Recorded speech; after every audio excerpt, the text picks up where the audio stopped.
Nagburot ang tuhod. Okay. Ipagawas na sa lagakan, ma'am. Nirespondehan ng UNTV News and Rescue Team ang tawag mula sa Butuan CDRRMD kaugnay sa isang senior citizen na nagkaroon ng injury matapos itong madulas sa kanilang bahay sa Rosewood, Villacananga, Butuan City, kagabi March 7. Iniinda ni Mina Saludsugan, 68 years old, ang pananakit ng kanyang kanang hita at tuhod. Sulod pa ba? Awa pa siya inong kinasaka kay manako dayon siya. Paingkod siya, paingkod? Oo. Ayon sa kaanak ng pasyente, tumama sa bakal ng kanilang motorsiklo na nakapark sa labas ng kanilang bahay habang nagpapahangin si Lola Mina. Hirap na rin siyang makahiga kaya kinakailangan siyang paupuin sa wheelchair upang madala sa ospital. Sinuri na rin ng rescue team ang vital signs nito upang masiguro ang kondisyon bago pa man ito dalhin sa pagamutan.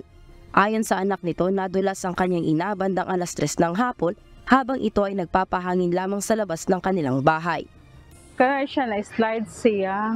Unya, mo din to nga nagsakit ang iyahang kuan, ang iyahang tiil na naghubag na dayon niya. Wa na dayon siya ka tulog.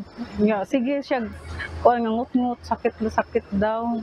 Matong nitawag ko sa 117, mga 3:30 sa hapon. Taod na siya. Oo, taod-taod na siya. O sige, nagsakit, wag yung pagkawala.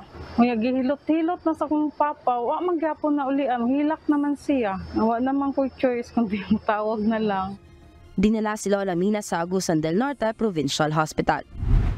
Kaya mo tanggalin yung jacket mo, sir? Wait lang, sir. Tulungan kita. Konting days lang, ha? Motorcycle accident naman ang nirespondihan ng isang miyembro ng UNTV News and Rescue sa Marilaki Highway, Tanay Rizal, mag-alas 12 kagabi, March 7. Gasgas sa mga kamay, paa at likuran ang tinamo ng magkaangkas na sina Ash Haro at Pau Buriga. Nakaagad namang nilapatan ng paunang lunas ng responder. Sir, ano pa po yung masakit sa inyo? Maliban dito sa likod. Hita. Sir, sa balikat mo, walang masakit? Dito, wala. Sa balakang, dito, wala.